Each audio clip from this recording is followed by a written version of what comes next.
पवारांच्या पुण्यातल्या कार्यक्रमामध्ये प्रहारच्या कार्यकर्त्यांनी गोंधळ घातलेला आहे। बच्चू कडूंच्या मागण्या मान्य करा या मागणीसाठी प्रहारच्या कार्यकर्त्यांनी अजित पवारांच्या कार्यक्रमामध्येच गोंधळ घातला। अजित पवार यांच्याकडून त्यानंतर प्रहारच्या कार्यकर्त्यांची समजूत घालण्याचा प्रयत्न करण्यात आला। कार्यकर्त्यांनी जोरदार घोषणाबाजी केली। त्यानंतर काही कार्यकर्त्यांना पोलिसांनी ताब्यातही घेतलं।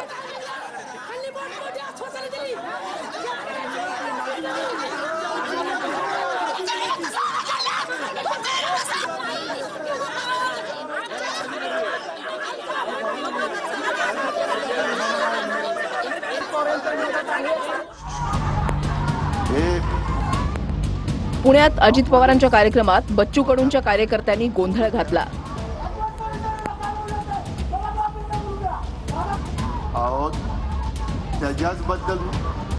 त्याच्याबद्दल मीटिंग झाली। बच्चू कडूंच्या मागण्या पूर्ण कराव्यात या मागणीसाठी प्रहारच्या कार्यकर्त्यांनी गोंधळ घातला। त्या विषयाच्या पोलिसांनी प्रहारच्या कार्यकर्त्यांना तत्काळ ताब्यात घेण्याचा प्रयत्न केला, पण अजितदादांनी पोलिसांना रोखत कार्यकर्त्याला बोलू द्या अशी विनंती केली।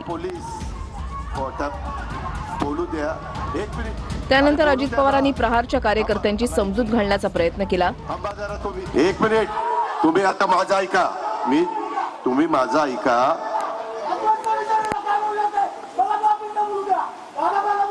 एक मिनिट, तुम्ही माझा आता ऐका। एक मिनिट, त्यामध्ये काल तुम्ही थांबा। काल स्वतः अमरावतीचे पालकमंत्री चंद्रशेखर बावनकुळे साहेबांना राज्याच्या वतीनं राज्याचे मुख्यमंत्री देवेंद्र फडणवीस साहेबांनी चर्चा करायला त्यांच्याबरोबर पाठवलेलं होतं। त्यांनी त्यांच्याबरोबर चर्चा केली। त्याच्यानंतर चंद्रशेखर बावनकुळेंनी स्वतः बच्चू कडू साहेबांचा फोन मुख्यमंत्र्यांना लावून दिला। दोघांची चर्चा झाली।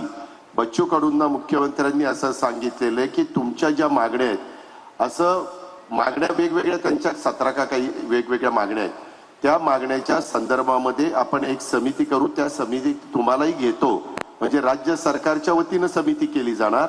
त्या समितीमध्ये बच्चू कडूंना पण इन्व्हॉल्व करणार आणि ती समिती त्याच्याबद्दलचा अहवाल राज्य सरकारला देईल आणि मग राज्य सरकार त्याच्या संदर्भामध्ये राज्य सरकारला जे झेपेल, राज्य सरकारला जे करणं शक्य असेल ते करण्याच्या करता राज्य सरकार कॅबिनेटमध्ये जाऊन निर्णय घेईल। अशा प्रकारची काल चर्चा झालेली आहे। चला आता, पण प्रहारचे कार्यकर्ते अधिकच आक्रमक झाले।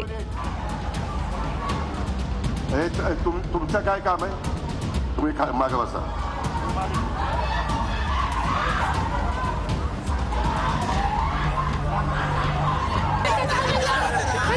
पुण्यातल्या अजित पवारांच्या कार्यक्रम स्थळाच्या बाहेर सुद्धा प्रहारच्या कार्यकर्त्यांनी ठिय्या मांडला।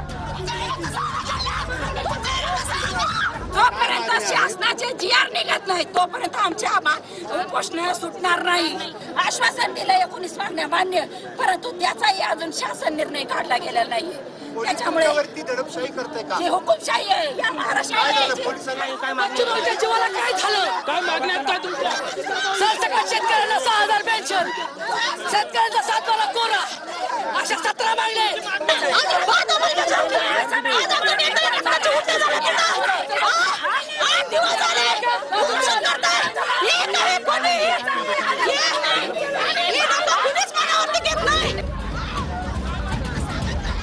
काही कार्यकर्त्यांना पोलिसांनी ताब्यातही घेतलं।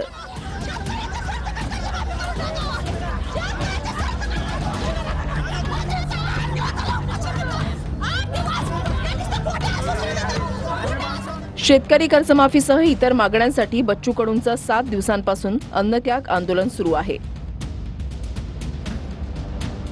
काल सरकारच्या वतीनं मंत्री बावनकुळे यांनी बच्चू कडूंची भेट घेतली, मात्र बच्चू कडूंच्या उपोषणावर तोडगा निघाला नाही।